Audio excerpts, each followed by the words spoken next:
Hello, so I just wanted to send you a message. I think those videos are great, but those are not that guy's original videos. I know that guy. Those are AI generated videos. You can see that sometimes the subtitles and the pictures doesn't match what he's saying. So if you want to listen to more of him, just search for his name specifically in YouTube, and then you'll see he does a lot of interviews and he's got his own videos as well. I agree with everything he says. The problem is that he doesn't tell you how hard it is to get started, and he doesn't give you any coping mechanisms. So I've done this quite a few times, so I'll tell you. To quit Coke and soft drinks straight away is going to be really hard because you're addicted to it, and it will be so overpowering that it doesn't matter how determined you are now, you will fail because your body will overpower you, because Coke has got so much caffeine and sugar in it. So, and then it's the same for diet drinks, because diet drinks have aspartame, which is also addictive. So, I suggest getting a soda stream. And in the beginning, yes, fruit juice is terrible, but you're just trying to get it off, okay? So, do you know how they detox drug addicts? They don't go cold. They actually give them different drugs that are less bad until they can get off it. So, fruit juice, like buy liquid fruit, red grape or cranberry or something, and then you do the soda stream, half a glass, and then a little bit of juice, and then slowly you have less and less juice, and then eventually you just have bubbly water. And bubbly water is nice, and you might say, oh, I don't want to bother with bubbly water, but bubbly water, it's more than just, it's like when you go out to a restaurant, you want to have a drink because it makes it nice, it makes it feel like you're out, and then you're just going to have plain tap water. Gross, and sometimes tap water is disgusting. So if you can learn how to drink bubbly water, it makes you don't miss out on the social and the life part of it. You drink your bubbly water. Even if you have like soda and those little cordials, if you have a teaspoon of cordial, that's just a teaspoon of sugar. Coke has 8 teaspoons of sugar, so there's that. So that's what I suggest, especially because you don't drink hot drinks. Like I can drink 27 cups of tea a day, and then I haven't drunk Coke ever, but I did used to drink juice, and then that's what we did. We used to mix the juice with water, and then slowly, and then we haven't had juice 9 years. So that's the juice. On the bread, I can't do no carb. There's no way. I've tried, and I'm so miserable that I can't function. I don't want to live like that. So I don't do no carb, but we do limited carbs, and you pair the carbs with massive amounts of fiber. So there's other videos and other doctors that show having a slice of toast with nothing on it but butter and jam is absolutely horrific. Having a slice of toast covered in salad, avo, tomatoes, feta, nuts is a completely different story, and they've tested people's blood sugar response. So nowadays you can actually get a continuous blood sugar monitor. It's like a thing you stick it to your arm, and you can actually test your own blood sugar response, because not everyone's blood sugar response is the same. So you can't really just take blanket advice. You kind of need to customize your advice. Now, I know I can feel when I've had sugar in the wrong way. Because, and I mean, I'm sure you know it. If you have nothing but white bread toast with bovril for breakfast, you are starving 45 minutes later and you don't feel great, and then you just eat the whole day. If you start your day with very high fiber bread, seed loaf with covered in avo is actually very high fiber, strangely enough. Who knew? I would put, I'm gonna do it now for breakfast. I'll have 1 slice of toast. So again, just not massive amounts of toast. 1 slice of the healthiest bread that I can buy in New Zealand, with rocket, avo, tomatoes, feta, and seeds. That will be my breakfast. And what you're trying to do is not get an insulin spike. So if you pair your bread with enough fiber, you won't get an insulin spike. And it's the same with pasta, because again, like I can't not eat pasta. Maddie, it's literally Maddie's favorite food. And it's so easy.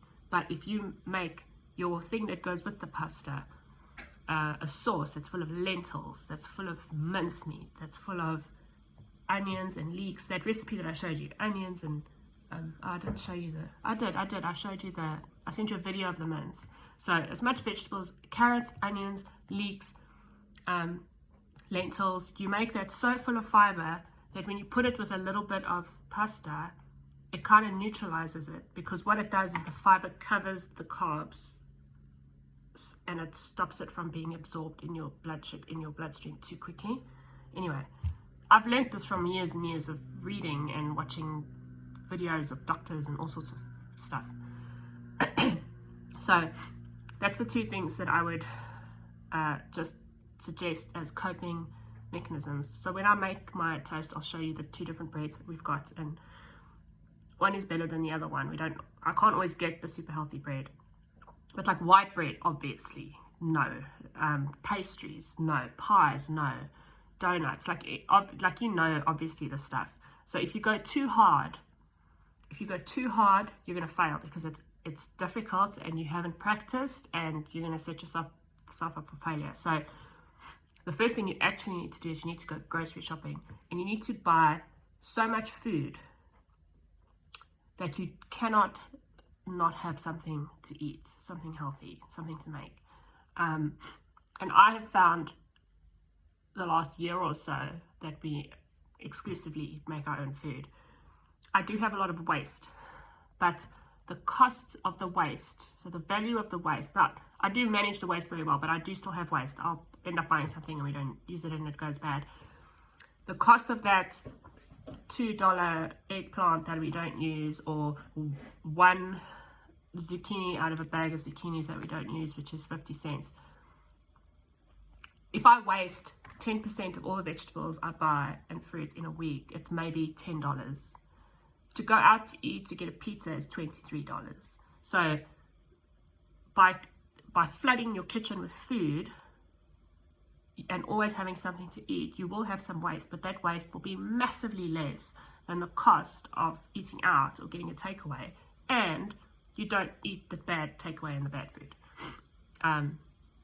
Yeah, and then the last thing I wanted to say was, it's not like you will never ever again in your life have bad stuff. Once you are on the wagon and once you've got a routine and you're used to it, like, of course you're still going to eat bad things, because that's life. That's what makes life enjoyable. Otherwise, just, lock us all up now. But like, very rarely, we ate whatever we wanted when we were in South Africa, but here, when we're home, very rarely do we have anything like a chip. Potato chips, very rarely. Store-bought cookies.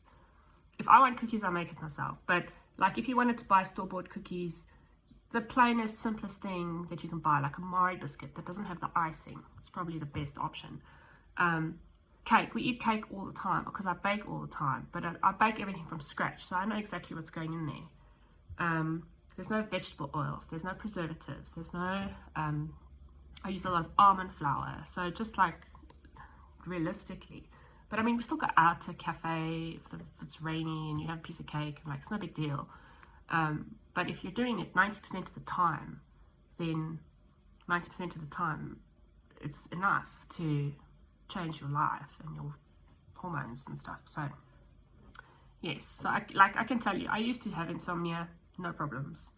I used to have massive back problems, like my whole life. I used to go to acupuncturist, I used to go to physiotherapist. You can even ask mommy. I used to go to so much physiotherapy. I haven't had back problems in years. Or I used to get we stopped riding bike because my hip used to get so sore. We've been riding bike now for a year and I don't have a sore hip. And I'm older. I don't have menstrual cramps anymore. My period comes and goes. Who cares? Whatever. I've got nothing like that anymore. I still have, hay fever is much better. I still get sinus infections and I still get sick. But that's mostly, I think, because of COVID and the vaccine together completely messed up my system. But like all the other kind of chronic pains and aches, and I get so few stomach bugs. I used to get stomach bugs all the time. I get hardly any stomach bugs anymore. I haven't had a bladder infection in since when I was allergic to the medicine and I had such a big drama. That was the last time we came back from South Africa, the previous time. So since 2022, I haven't had a bladder infection. I used to get bladder infection at least once a year. Bad. Yeah, like it can't be a coincidence. It's impossible. So this is my speech, my soliloquy. So let's talk about it.